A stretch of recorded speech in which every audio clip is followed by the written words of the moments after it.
নির্বাচন সংক্রান্ত একটা সংস্কার কমিটি তো করা হয়েছে বদির আলম মজুমদার সবকে, এবং 2 মাসের মধ্যেই উনি যদি দিয়ে দেন তার একটা নির্বাচন করে করতে হবে।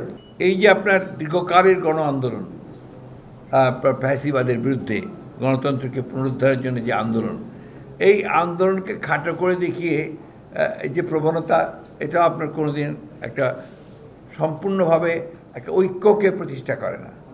এই মুহূর্তে আমাদের সবচেয়ে বেশি প্রয়োজন কি, যে আমরা ফ্যাসিবাদকে সরিয়েছি, হাসিনাকে সরিয়েছি, কিন্তু একটা ইন্টারিম গভর্নমেন্ট আছে, যে ইন্টারিম গভর্নমেন্ট আমাদেরকে অতি দ্রুত আমাদের সকলের মতামত নিয়েই একটা সংস্কারের মধ্য দিয়ে তারা নির্বাচনে যাবে, যে নির্বাচনটা অবাধ নিরপেক্ষ হবে, জনগণের হাতে ক্ষমতা হস্তান্তর হবে।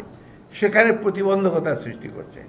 1, 2 হচ্ছে আপনারা দেখবেন যে আমি একটু খোলামেলাই বলছি আর কি, অনেক সময় দেখা যায় যে অত্যন্ত দায়িত্বশীল রাজনৈতিক দলেরা তারা এমন এমন কথা বলছেন যেটা আপনার সামগ্রিক ঐক্যের জন্য খুব একটা আপনার উপযোগী নয়।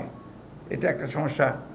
দ্বিতীয়টা সমস্যা হচ্ছে আপনারা দেখছেন যে আমরা জানি যে এই প্রশাসন এখন পর্যন্ত ফ্যাসিবাদ মুক্ত হতে পারেনি, এবং এটা ফ্যাসিবাদ মুক্ত হতে না পারার অন্যতম প্রধান কারণ হচ্ছে এত ডিপ রুটেড চলে গিয়েছিল আপনার এদের ফ্যাসিবাদ, ডিপ স্টেটে তৈরি হয়েছিল, যে সেখান থেকে আপনার এখন ফ্যাসিবাদ বিরোধী লোকজনকেও খুঁজে বের করা কঠিন হয়েছে, তাও তারা করছেন। এখানে আমাদের যেটা সবচেয়ে বড় প্রয়োজন সেটা হচ্ছে আমাদের ঐক্য অটুট রাখা, ধৈর্য রাখা, এই সরকারের সমস্ত কাজকে আপনার সমর্থন দিয়ে এগিয়ে নিয়ে যাওয়ার চেষ্টা করা। আরেকটা বিষয় যেটা আপনি দেখেছেন যে ইন্ডাস্ট্রিয়াল বেল্টগুলোতে যে অশান্তি সৃষ্টি করা হচ্ছে, এর পছন্দ তো সুস্পষ্টভাবে ফ্যাসিবাদের দোসরদেরই আপনার ইঙ্গিত আছে, এটা পরিষ্কার হয়েছে, বোঝাও যাচ্ছে।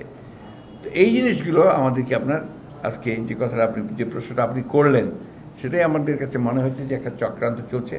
উপরন্তু আমি তো সোশ্যাল মিডিয়া তে ঠিক অতটা অভ্যস্ত নই, তারপরেও আপনাদের কাছ থেকে শুনে যেটা বুঝি যে সীমান্তের ওপার থেকে আপনার আমাদের পতিত ফ্যাসিবাদী হাসিনা অডিও টডিও মাঝে মাঝে ফাঁস করে দেওয়া হয়, যেগুলোতে আপনার বিভিন্ন রকম বিভ্রান্তিকর খবর থাকে। অন্যদিকে আপনারা আরেকটা প্রচারণা খুব চালানো হয়েছে, এটা আবার শুরু করার চেষ্টা করা হচ্ছে।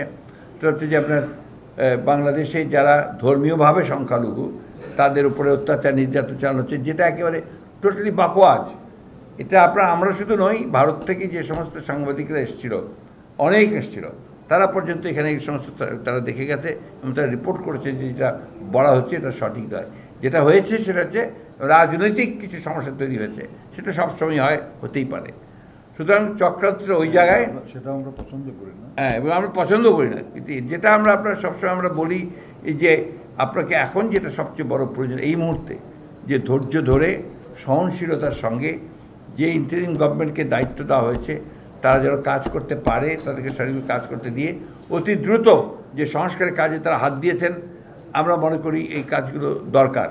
এই কাজগুলোকে খুব দ্রুত শেষ করে একটা নির্বাচনের দিকে যাওয়া, যে নির্বাচনটা একটা নিরপেক্ষ সরকারের অধীনে নির্বাচন হবে এবং আপনার একটা অবাধ সুষ্ঠু জনগণ ভোট দিয়ে তাদের প্রতিনিধি নির্বাচন করবে, তারপরেই আপনার বাকি কাজগুলো করা সম্ভব। নির্বাচন কেন্দ্রিক যে সংস্কারগুলো প্রয়োজন, অর্থাৎ নির্বাচন কমিশন, প্রশাসন, আপনার আইনশৃঙ্খলা বাহিনী এবং জুডিশিয়ারি, এই কথাগুলি আমরা বলেছি। এবং যে আপনার একটা নির্বাচন সংক্রান্ত একটা সংস্কার কমিটি তো করা হয়েছে বদির আলম মজুমদার সবকে দিয়ে বলে, তাই না? আমার তো মনে হয় অতি দ্রুত, এটা 2 মাসও লাগার কথা না, এবং 2 মাসের মধ্যেই উনি যদি দিয়ে দেন তার একটা নির্বাচন করে করতে হবে।